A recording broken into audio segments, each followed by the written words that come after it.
ಭುವನ ಭಯಂಕರದ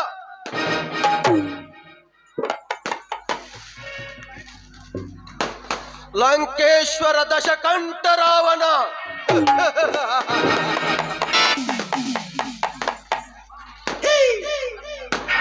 ನಾನು ಸರ್ವತ್ರ ಸರ್ವ ಸ್ವತಂತ್ರನಾದ ಪ್ರಬುದ್ಧ ರಾವಣ. ಎಲ್ಲ ತಂಡೋಪತಂಡಗಳನ್ನು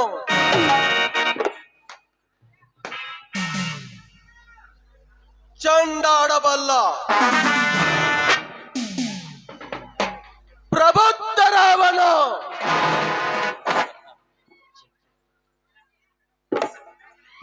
ಗಂಡದೆಯ ಗಂಡರ ಗಂಡನಾದ ಪ್ರಚಂಡ ರಾವಣ ನಾನು ಶಿವಕಾಂತ ಗೌಡ.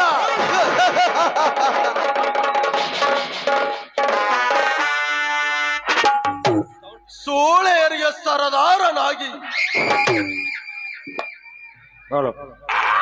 ಗರತಿಯರಿಗೆ ಗಂಡನಾಗಿ ಮೆರೆಯುತ್ತಿರುವ ಶ್ರೀಮಂತ ಈ ಶಿವಕಾಂತ ಗೌಡ.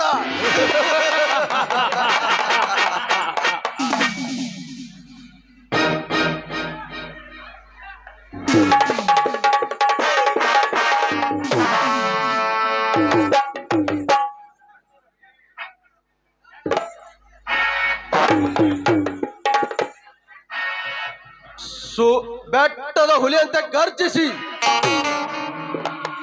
ಹಣವನ್ನು ಹೆಂಡದಂತೆ ಸುರಿವಿ ಸರ್ಕಾರವನ್ನೇ ನನ್ನ ಕಾಲು ಕೆಳಗೆ ನಾಯಿಯಂತೆ ಆಡಿಸಿ ಗಣರಾಜ್ಯವನ್ನು ರಾವಣ ರಾಜ್ಯ ಮಾಡಿಕೊಂಡ ಗೌಡ ಶಿವಕಾಂತ ಗೌಡ.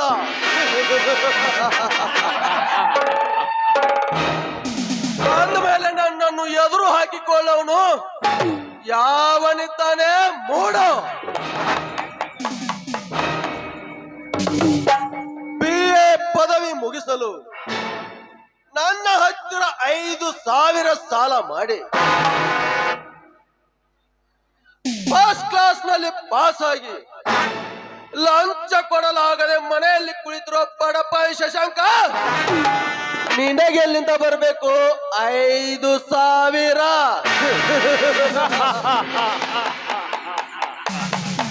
ನಾ ಹೇಳಿದ ಶಶಾಂಕ ತನ್ನ ತಂಗಿಯನ್ನು ನನ್ನ ಹತ್ತಿರ ಕೆಲಸಕ್ಕೆ ಕಳುಹಿಸಿ ಕೊಡಲೇಬೇಕು.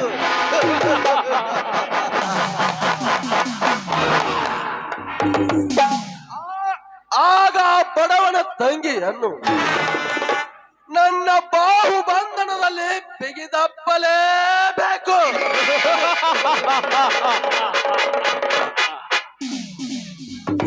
ನಮ್ಮ ಫ್ಯಾಕ್ಟರಿಗೆ ಬೇಕಾಗಿರುವ ಕಳ್ಳ ಮಾಲಿನ ಸಂಬಂಧವಾಗಿ ವಿಕ್ರಾಂತ್ ಕಲ್ಕತ್ತಾಗೆ ಹೋಗಿದ್ದಾನೆ.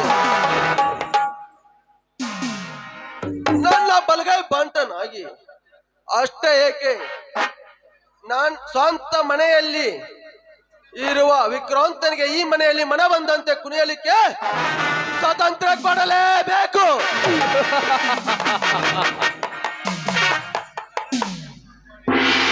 ಕಪಾಲಿ ಕಪಾಲಿ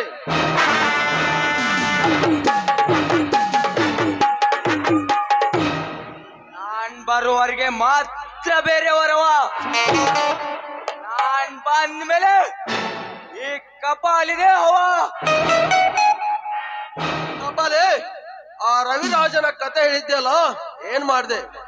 ಸೂರ್ಯನ ಬಿಸಿಲಿಗೆ ಉರಿ ಜಾಸ್ತಿ. ನಾನ್ ಕಂಡ್ರೆ ಈ ಊರಾಗ ಉರ್ಕೊಳ್ಳೋರೇ ಜಾಸ್ತಿ. ಉರ್ಕೊಳ್ಳೋರ್ ಕಂಡ್ರೆ ಉರ್ಸೋಕೆ ನಾ ತುಂಬಾನೇ ಜಾಸ್ತಿ. ಹೇಳಿ ಬಾಸ್, ನಿಮಗೆ ಎದುರಾದ ವೈರಿಗಳ ರಕ್ತ ಹರಿಸುವುದೇ ನನ್ನ ಛಲ. That is Kapali. ಆ ರವಿರಾಜನ ಕತೆ ಮುಗಿಸಿಕೊಂಡು ಬಾ. ಕಾಡಿನಾಗ ಹುಲಿ ಐತೆ, ಅರಳಿ ಕಟ್ಟಿ ಮಣ್ಣಾಗ ಚಿನ್ನ ಐತೆ. ನಾನ್ ಬಂದೂಕ್ನಾಗ ಬುಲೆಟ್ ಐತೆ, ನಾನ್ ಎದ್ಯಾಗ ಪೊಗರ್ ಐತೆ. ಬರ್ತೇನೆ ಬಾಸ್, ನಿಮಗೆ ಎದುರಾದ ಆ ರವಿರಾಜನ ಕತೆ ಮುಗಿಸಿ ಬರ್ತೀನಿ.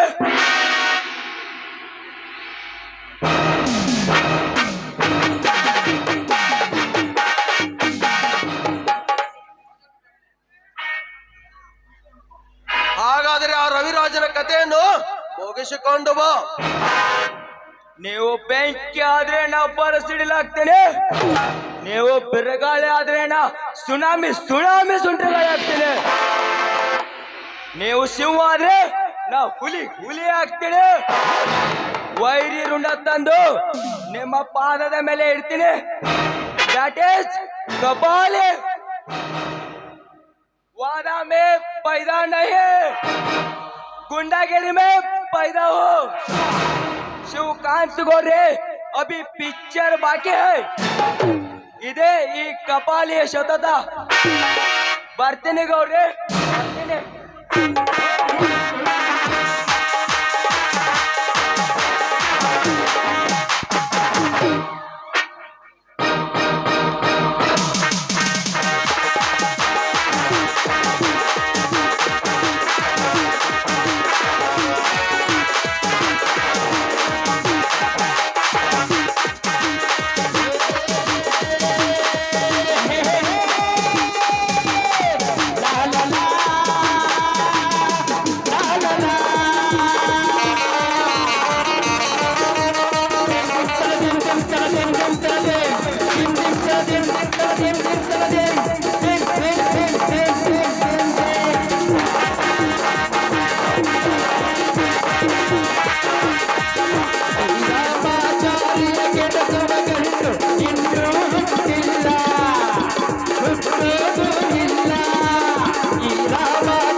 ನಮಸ್ಕಾರ ಗೌಡ್ರಿಗೆ. ನಮಸ್ಕಾರ ಇನ್ಸ್ಪೆಕ್ಟರ್. ಯಾವುದೇ ವಿಚಾರದಲ್ಲಿದ್ದೀರಾ? ಮತ್ತೇನಾದ್ರೂ ಕೆಲಸ ಆಗ್ಬೇಕಾದ್ರೆ ಹೇಳಿ ಗೌಡ್ರಿ. ನಾ ಈ ಕಾಕಿ ತೊಟ್ಟರದೆ ನಿಮ್ಗೋಸ್ಕರ, ಅದು ನಿಮ್ಮಿಂದ ಅಂದ್ಮೇಲೆ ಮತ್ಯಾವ ಚಿಂತೆ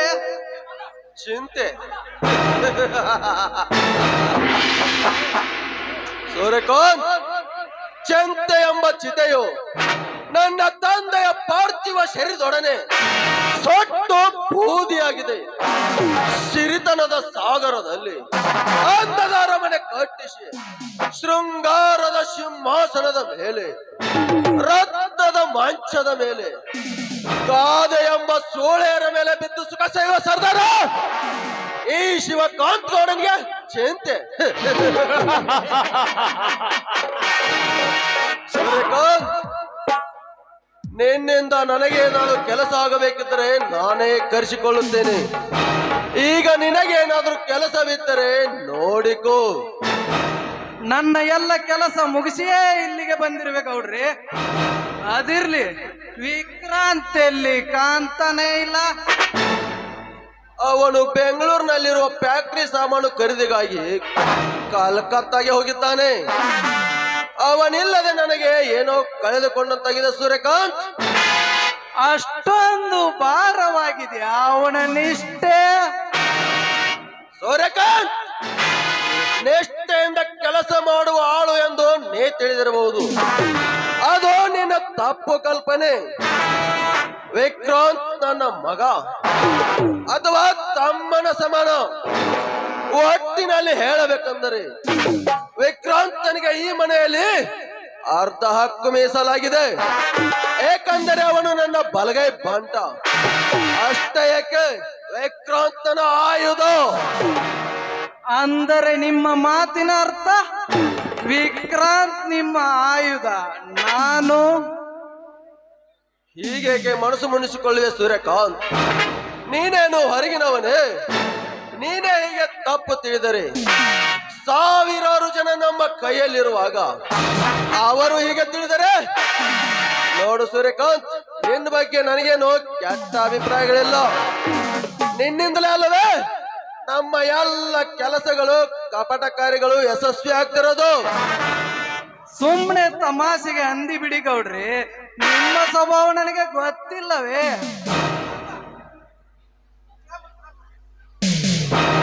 ಏನಾದ್ರು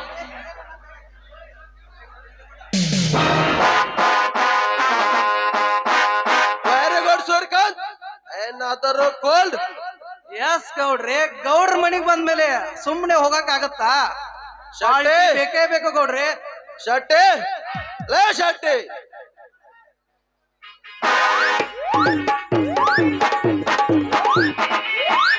ಓರಿ ಅಪ್ಪ, ಯಾಕ್ರಿ ಶಿವ?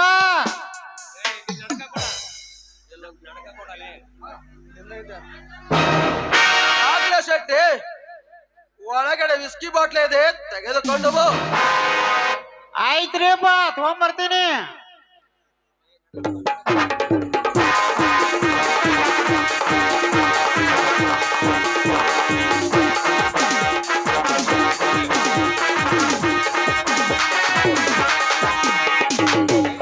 ತಂದ ನೋಡ್ರಿ ಶಿವ.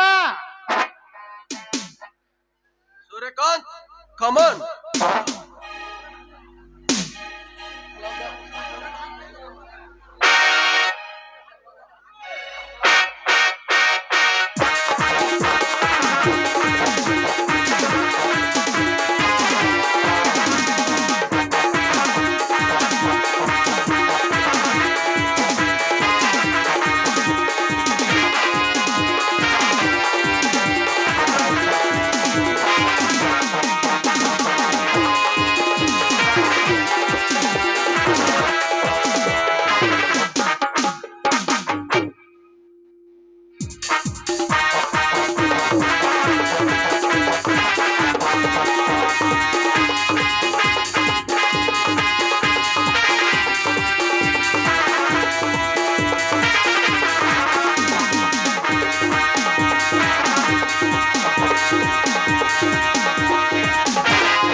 ತಂದ ನೋಡ್ರಿ ಶಿವ ವಿಸ್ಕಿ ಬಾಟ್ಲು.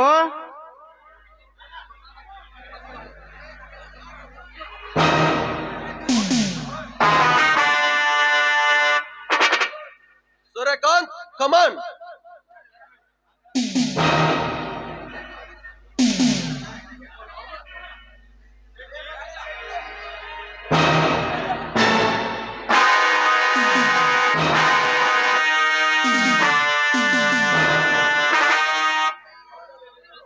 ಶೆಟ್ಟಿ, ಗೋಪಾಲ್ ಎಲ್ಲಿದ್ರು ಅವನನ್ನು ಕರೆದುಕೊಂಡು ಬಾ.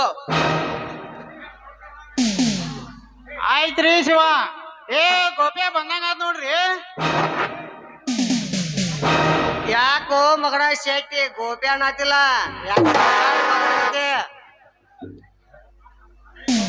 ಅಲ ಮಗನ ಗೋಪ್ಯ, ಯಾಕ್ಲಿ ನನಗ ವಾಜ್ ಮಾಡೈತಿ ಮಗನ? ಗೋಪ್ಯ, ಹೇಗೆ ಹರಟೆ ಹೊಡಿಯೋರು, ನಾ ಹೇಳ್ದಾಗೆ ಕೇಳೋರು. ಹಂಗೇನಿಲ್ರಿ ಗೌಡ್ರ, ನೀ ಹೇಳ್ದಂಗ್ ಕೇಳಾಕ ನಾವಿರೋದ್ರಿ, ನೀವ್ ಹೇಳ್ದಂಗ್ ಕೇಳಾಕ ನಾವಿರೋದ. ಹಾ, ಹಂಗ ಹೋಗಿರಿ ಮಗ, ಹಂಗ ಹೋಗಿರಿ. ಹಾಗಾದರೆ ಬಸ್ ಸ್ಟ್ಯಾಂಡ್ ವರೆಗೆ ಹೋಗಿ ವಿಕ್ರಾಂತನ್ನು ಕರೆದುಕೊಂಡು ಬಾ. ಕಲ್ಕತ್ತಾದಿಂದ ಬಂದು ಸುಸ್ತಾಗಿರ್ತಾನೆ. ಹಂಗಾಗಲ್ರಿ ದನಿಯಾರ, ನೀವ್ ಹೇಳ್ದಂಗ್ ಕರ್ಕೊಂಡ್ ಬರ್ತಾನ ಈಗ. ಹಾ, ಹಂಗ ಕೆಲ್ಸ ಆತ್ರಿ ಮಗ. ಖಾಲಿ ಬಿಟ್ರ ಆ ಓಣಿ ಈ ಓಣಿ, ಆ ಓಣಿ ಈ ಓಣಿ ಲೈನ್ ಹಿಡ್ಕೊಂತ ಅಡ್ಡಾಡ್ತಾನ್ರಿ ಮಗ ಇವ. ಹಾ, ಹೋಗೋದೋಕಿ ಹಗರ್ಕೋ ಬಾ ಮಗನ, ಎಲ್ಲಾರ ಒಗದಿ ಒಗದ್ರ ಹೋಗಿವಲ್ಲ, ಯಾಕ ಹೋಗುವಾಗ ಹೋಗಿ ಬರುವಾಗ ಹೋಗಿ ಬೇಡ. ಯಾಕಂದ್ರ ವಿಕ್ರಾಂತನ ಸುಟಿಗೆಸ್ ತುಂಬ ನಮ್ ಗೌಡ್ರ ದುಡ್ಡ ತುಂಬಿದಪ್ಪ. ಗೌಡ್ರ ದುಡ್ಡು ಅಂದ್ರೆ ಅಷ್ಟಿಷ್ಟ ಅಲ್ಲಪ್ಪ, 85 ಲಕ್ಷದ 85 ಲಕ್ಷ. ಯಾಕೋ ಶೆಟ್ಟಿ, ನಾ ಕಾರ್ ಗಾಡಿ ಹೊಡಿಯಾಕತ್ತ 10 ವರ್ಷ ಅದ, ನನಗ್ ಗೊತ್ತಿಲ್ಲ ಕಾರ್ ಗಾಡಿ ಹೆಂಗ್ ಹೊಡಿಬೇಕನ್ನೋದ. ಯಪ್ಪ, ನಿಮ್ ಇದಕ್ ನಮಸ್ಕಾರ, ಬರ್ತಾನ ಇನ್ನ. ಗೌಡ್ರಿ, ಇದೇ ಖುಷಿಯಲ್ಲಿ ನನಗೀಗ ಅರ್ಥವಾಯ್ತು ಸೂರ್ಯಕಾಂತ್. ಶೆಟ್ಟಿ, ಲೇ ಶೆಟ್ಟಿ, ಓರಿ ಶಿವ ಯಾಕ್ರಿಪ್ಪ? ಒಳಗಡೆ ದುರ್ಗಿದಳಲ್ಲ, ಕರೆದುಕೊಂಡು ಬಾ. ಹೇ, ಆಕಿಗೆ ಕೊಡ್ಬೇಕಾದದ್ದು ಮಾಮೂಲಿನ ಕೊಟ್ಟಿಲ್ರಿ ನೀವ. ಹೆಂಗ್ ಹೋಗ್ತಾಳ ಹೇಳ್ರಿ ದುರ್ಗಿ? ಮಾಮೂಲಿನ ಆಮೇಲೆ ಕೊಟ್ರಾಯ್ತು. ಮೊದಲು ಅವಳನ್ನು ಇನ್ಸ್ಪೆಕ್ಟರ್ಗೆ ಭೇಟಿ ಮಾಡಿಸು. ಬರ್ರಿ ಶಿವ ಬರ್ರಿ. ಬರೀ ಭೇಟಿ ಅಷ್ಟೇ ಯಾಕ್ರಿ? ಎಲ್ಲ ಮುಗಿಸ್ಕೊಂಡು ಹೋಗಂತ್ರ ಬರ್ರಿ ನೀವ. ಶೆಟ್ಟಿ, ಮಾಲು ಫಸ್ಟ್ ಕ್ಲಾಸ್ ಇರ್ಬೇಕು ಶೆಟ್ಟಿ, ಫಸ್ಟ್ ಕ್ಲಾಸ್ ಇರ್ಬೇಕು. ಕೇಳ್ತಾರೇನ್ರಿ? ಅದನ್ನ ಒಂದ್ಸಲ ಹಂಗ ಮುಟ್ಟಿ ನೋಡ್ರಿ, ಬರೇ ನಿಮ್ಮ ಕಣಿ ಚಕ್ರ ಬರ್ತೈತ್ರಿ. ಇನ್ನ ನೋಡಿದ್ರ ಏನು ಮಾಡಿದ್ರಂತೂ ಶಿವಾಯನಮ್ಮ. ಅದು ನಿಮಗ್ ಬಿಟ್ಟಿದ್ದು, ಆಕೆಗೆ ಬಿಟ್ಟಿದ್ದು, ನಿಮಗ್ ಬಿಟ್ಟಿದ್ದು, ಆಕೆಗೆ ಬಿಟ್ಟಿದ್ದು. ಒಟ್ನಲ್ಲಿ ಹೇಳ್ಬೇಕಂದ್ರ ಬ್ಯಾನ್ ಇದ್ದಂಗದಳ್ರಿ. Very good Suryakant. ಹಾಗಾದ್ರೆ ನಡೆ ಹೋಗೋಣ.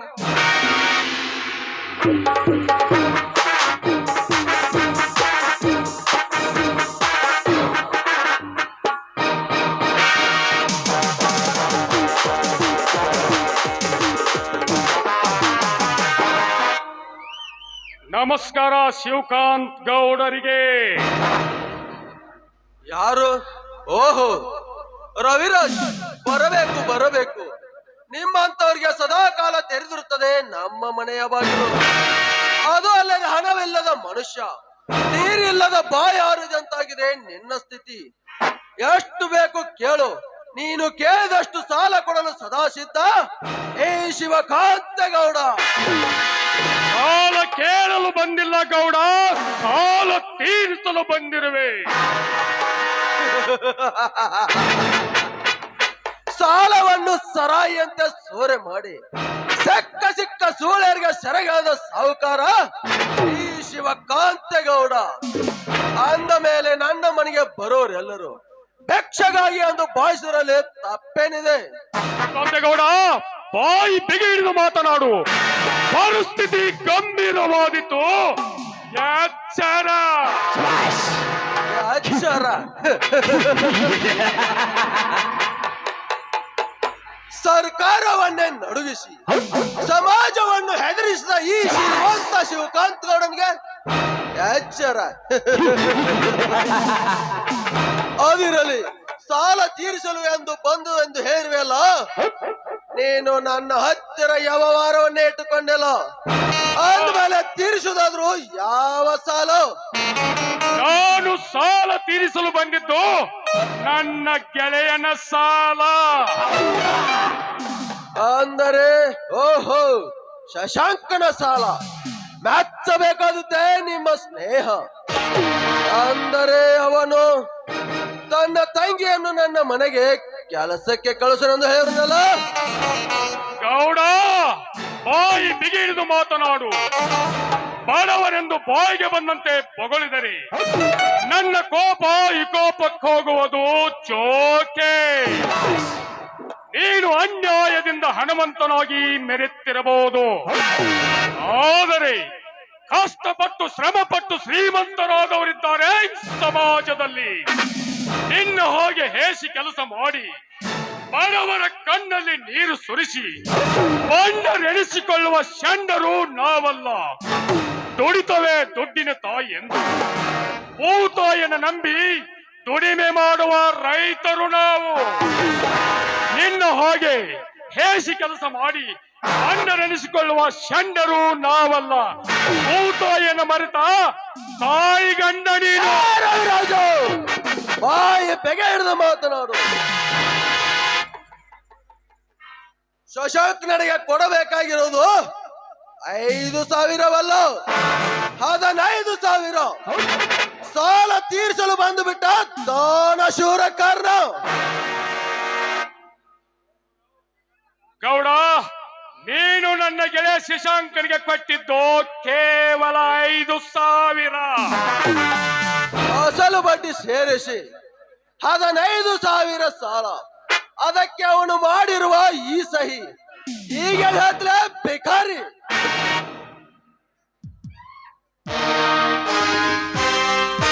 ಅಸಲಿಗೆ ಅಸಲು ಹಚ್ಚಿ ಬಡ್ಡಿಗೆ ಬಡ್ಡಿ ತಿಂತೇನೋ ಬಡ್ಡಿ ಮಗನೇ. ರವಿರಾಜ್, ನಾಲಿಗೆ ಹರಿಬಿಟ್ಟರೆ ಹರಿದು ಹಾಕುವೆ ನಿನ್ನ ನಾಲಿಗೆಯನ್ನು. ನನ್ನ ಮನೆಗೆ ಬಂದು ನನಗೆ ಬಾಯಿಗೆ ಬಂದ ಹಾಗೆ ಬಗಳವೇನೋ ಬಡವ. ಮೇಲಾಗಿ ಪತ್ರ ಹರಿದು ಹಾಕುವಷ್ಟು ಧೈರ್ಯ ಬಂದಿತೆ. ಮೊದಲು ದೊಡ್ಡವ್ರಿಗೆ ಮರ್ಯಾದೆ ಕೊಡೋದನ್ನು ಕಲಿತುಕೋ. ಮರ್ಯಾದೆ ಅದು ನಿನ್ನಂತ ಪಂಡನಿಗೆ ಮರ್ಯಾದೆ. ಗೌಡ, ದುಡ್ಡಿದೆ ಎಂದು ದೊಡ್ಡವನೆಂದು ಹೇಳಿಕೊಳ್ಳುವ ದೊಡ್ಡ ದೊಡ್ಡ ಸಾಹುಕಾರ ನೀನಲ್ಲೋ. ಎನ್ನುವ ತೊಟ್ಟನ್ನು ಹಂಚಿ ಹಂಚಿಕೊಳ್ಳುವನು ದೊಡ್ಡವನು. ಬಡವರ ಕಷ್ಟವನ್ನು ಅರ್ಥೈಸಿಕೊಂಡು ಕಣ್ಣೀರು ಹಾಕುವನು ದೊಡ್ಡವನು. ಕಷ್ಟ ಬಂದಾಗ ಕಷ್ಟ ದುಃಖಗಳನ್ನು ಅರ್ಥೈಸಿಕೊಳ್ಳುವನು ದೊಡ್ಡವನು. ನಿನ್ನ ಹಾಗೆ ಬಡವರ ಕಣ್ಣಲ್ಲಿ ನೀರು ಸುರಿಸಿ ಬಡವರನ್ನು ಹೀಯಾಳಿಸಿ ಹರಾಮಿ ದುಡ್ಡಿನಲ್ಲಿ ಹಮ್ಮೀರನಾಗಿ ಮೆರೆತಿದ್ದ ನೀನೊಬ್ಬ ಹರಾಮ್ ಕೋ.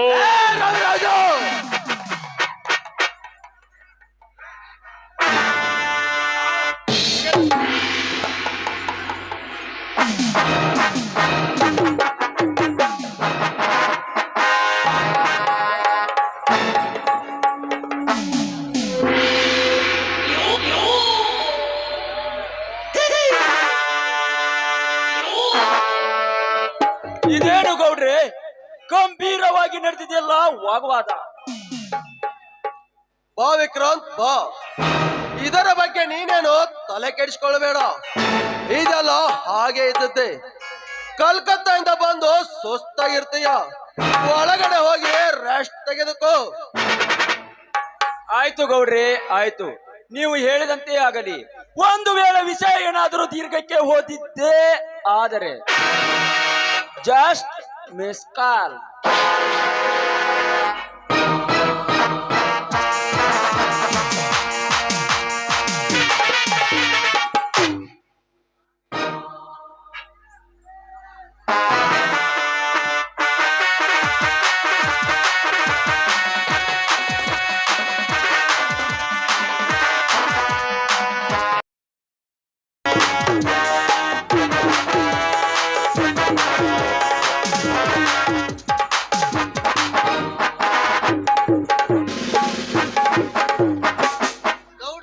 ಗೌಡ್ರೆ, ಈ ಶೆಟ್ಟಿನ ಪಡಿಬೇಕಾದ್ರೆ ನೀವು ಪುಣ್ಯ ಮಾಡಿರ್ಬೇಕು. ನನಗೆ ಸ್ವರ್ಗ ಸ್ವರ್ಗ ತೋರಿಸ್ಬಿಟ್ಟ ಗೌಡ್ರಿ ಈ ಶೆಟ್ಟಿ. ಅವಳು ದುರ್ಗೆ ಅಲ್ಲ ಗೌಡ್ರಿ, ಅಪ್ಸರೆ ಅಪ್ಸರೆ. ಓ ಹಣ, ಈ ಶೆಟ್ಟಿ ಒಂದ್ ಮಾತ್ ಕೊಟ್ರ ಮುಗೀತ್ರಿ, ಮುಗೀತು. ಹಸಿ ಗೋಡೆ ಹಳ್ಳ ಹೋಗದಂಗ್ರಿ, ಹುಸಿ ಆಗುದನ ಇಲ್ರಿ, ಹುಸಿ ಆಗುದಿಲ್ಲ. ಗೌಡ್ರೆ, ಈ ಅವ್ಯಕ್ ಯಾರು? ಹಣ ಅಂದ್ರೆ ಹಾಳೆ ಅಂತ ತಿಳಿದಿದ್ದಾನೆ ಈ ನನ್ ಮಗ. ಇನ್ಸ್ಪೆಕ್ಟರ್, ಬಾಯಿ ಬಿಗಿ ಹಿಡಿದು ಮಾತನಾಡು. ನಾಲಿಗೆ ನಾಲಿಗೆ ಬಿಗಿ ಹಿಡಿದು ಮಾತನಾಡೋದಕ್ಕೆ ನೀನ್ಯಾರು? ಗೌಡ್ರೆ, ಇವನ್ಯಾರು? ಇವನು ಆ ಶಶಾಂಕನ ಸಾಲ ತೀರಿಸಲು ಬಂದ ದಾನಶೂರ ಕರ್ಣ, ಅವನ ಸ್ನೇಹಿತ ರವಿರಾಜ್. ರವಿರಾಜ್ ಬಡವರ ಬಂಧು. ಬಡವರ ಬಂಧು ಅಷ್ಟೇ ಅಲ್ಲ ಕಣೋ, ನಿಮ್ಮಂತ ಕುಕರ್ಮಿಗಳಿಗೆ ಯಮನಾಗಿ ಬಂದ ಧರ್ಮ ಸಿಂಧು. ಸಿಂಧು ಧರ್ಮ ಸಿಂಧು. ರವಿರಾಜ್, ಇದು ಧರ್ಮದ ಬಿಡಲ್ಲ, ಕರ್ಮದ ಕಾಡು. ಅದೇ ಕಾಡಿನಲ್ಲಿ ಹೊಂಚು ಹಾಕಿಕೊಳ್ಳುತ್ತಿದೆ ಗೌಡ. ನಿಮ್ಮಂತ ಕೆಟ್ಟ ಮೃಗಗಳನ್ನು ತೆಂದು ಹಾಕಲು ಈ ಹಳ್ಳಿಯ ಹುಲಿ. ಹುಲಿ ಮೀಸೆ ಬಂದ ಮಾತ್ರಕ್ಕೆ ಮಿಯಾವನ್ನು ಬೆಕ್ಕು ಹೊಲೆ ಆಗಲ್ಲ. ಹೊಲೆ ಮೊಪ್ಪಾದ್ರು ಹೋಲ್ ತಿನ್ನಲ್ಲ. ಸುತ್ತಮುತ್ತಲಿನ 10 ಹಳ್ಳಿಗಳಿಗೆಲ್ಲ ಗಂಡು ಹುಲಿಯಾಗಿರುವ ಈ ಪೊಂಡಗೌಡರಿರುವಾಗ ನೀನ್ಯಾವ ಹುಲಿ? ಇನ್ಸ್ಪೆಕ್ಟರ್ ಬಾಯಿ ಮುಚ್ಚು ಮಗನ. ಸರ್ಕಾರ ಕೊಡೋ ಸಂಬಳಕ್ಕ ನಿಯತ್ತಿನಿಂದ ಕೆಲಸ ಮಾಡೋದನ್ನ ಕಲಿರ್ಲಿ ಹಲಕಟ್ ನನ್ನ ಮಕ್ಕಳ್ರಿ. ಅದನ್ನು ಬಿಟ್ಟು ಹೇಸಿ ಗೌಡನ ಕಾಲ ಕೆಳಗೆ ನಾಯಿಯಾಗಿ ಬಿದ್ದಿದ್ದಲ್ಲಿ ನಾಚಿಕೆ ಆಗ್ಬೇಕು ನಿನ್ನ ಜನ್ಮಕ್ಕ. ಥೂ ಹೇಳಿ ನನ್ನ ಮಗನ. ಮನೆಗೆ ಹೋಗಿ ನೋಡು, ನಿನ್ನ ಹೆಂಡತಿ ನಿನಗೋಸ್ಕರ ಕಾಯುತ್ತಿರುತ್ತಾಳೆ. ಕಟ್ಟಿಕೊಂಡ ಹೆಂಡತಿಗೆ ಸುಖ ಕಾಡಲು ಆಗದ ಚಂಡ ನೀನು. ಬಾಯಿಗೆ ಬಂದ್ ಮತ್ತೊಂದು ಹೆಣ್ಣಿಗೆ ಸುಖ ಬಯಸುವ ಬಂಡ ನೀನು. ಬಾಯಿ ಮುಚ್ಚಲೆ ಬದ್ಮಾಶ್, ಹಾಳು ಹಳ್ಳಿ ಹುಂಬ.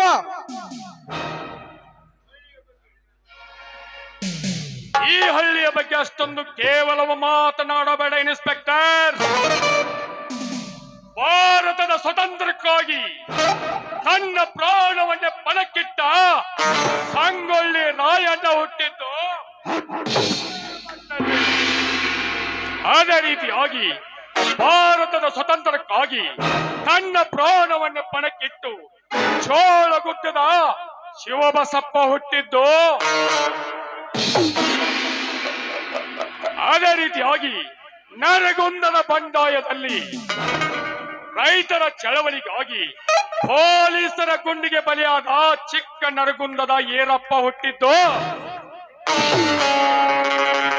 ನಿಮ್ಮಂತ ಕುಕರ್ಮಿಗಳನ್ನ ಮಟ್ಟು ಹಾಕಿ ನಿಲ್ಲುವುದೇ ಈ ರವಿರಾಜ ಹುಟ್ಟಿದ್ದು ಇದೇ ಹಳ್ಳಿಯಲ್ಲಿ. ಗೌಡ, ಇಂದಿಗೆ ನಿಮ್ಮ ವ್ಯವಹಾರ ಮುಗೀತು. ಮತ್ತೇನಾದರೂ ಹಾರಾಡಲು ಬಂದರೆ ನಮ್ಮಿಬ್ಬರ ನಡುವೆ ನಡೆಯುವುದು ಕ್ರಾಂತಿಯ ಕದನ. ಬರುತ್ತೇನೆ.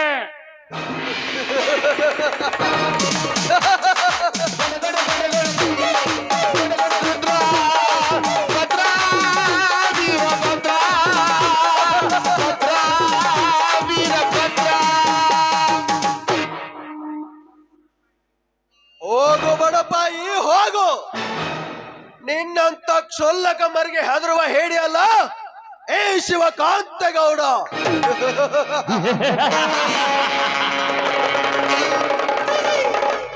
ಗೌಡ್ರೆ, ಬಾಯಿಗೆ ಬಂದಂತಿ ಬೊಗಳಿ ನಮ್ಮ ಮರ್ಯಾದೆನೆ ಗಾಳಿಗೆ ತೂರಿ ಬಿಟ್ಟ ಈ ರವಿರಾಜ್.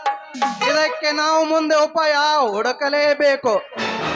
ಇಲ್ಲದಿದ್ದರೆ ನಮ್ಮ ಆಟ ಬಯಲಾಟ ಮಾಡಿ ಕಂಬಿ ಎಣಿಸುವಂತೆ ಮಾಡುತ್ತಾನೆ. ಭಯ ಪಡಬೇಡ ಸೂರ್ಯಕಾಂತ್, ಭಯ ಪಡಬೇಡ. ಈ ಶಿವಕಾಂತಗೌಡ ಮನಸ್ಸು ಮಾಡಿದರೆ ಅಸಾಧ್ಯವನ್ನು ಸಾಧ್ಯ ಮಾಡಬಲ್ಲ ಏ ಶಿವಕಾಂತಗೌಡ. ಹಾಗಾದರೆ ಮುಂದಿನ ಉಪಾಯ ಅದನ್ನು ಮುಂದಿನ ಅಂಕದಲ್ಲಿ ಅರೆತು ನೋಡು ಈ ಶಿವಕಾಂತಗೌಡನ ಚಾಣಾಕ್ಷತನವನ್ನು. ಅಲ್ಲಿವರೆಗೂ ಕಾದು ಕುಳಿತುಕೊಳ್ಳುವೆ ಗೌಡ್ರೆ. ನಾನಿನ್ನು ಬರ್ತೀನಿ. ಗುಡ್ ಬಾಯ್.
ಶಿವಕಾಂತ್ ಗೌಡರ ಸಿರಿ ಸಂಪತ್ತಿಗೆ ಸವಾಲ್ ಹಾಕಿ ಕಾಲು ಕೆದರಿ ಕದನ ಕಾಯಲು ಸಿದ್ಧವಾಗಿದೆ ಈ ಹಳ್ಳಿಯ ಹುಲಿ. ಸೌಂದರ್ಯದ ಸೊಬಗನ್ನೇ ಹೊತ್ತಿರುವ ನಿನ್ನ ಸಹೋದರಿ ಸವಿತೆಯ ಶೀಲವನ್ನು ನಿನ್ನೆದುರಿಗೆ ಮಾನಭಂಗ ಮಾಡಿ ಆ ಬಡ ಶಶಾಂಕನ ಬಾಳಿಗೆ ಮುಳ್ಳಿನ ಬೇಲೆ ಹಚ್ಚಿ ಸೇಡು ತೀರಿಸಿಕೊಳ್ಳದಿದ್ದರೆ ನನ್ನ ಹೆಸರು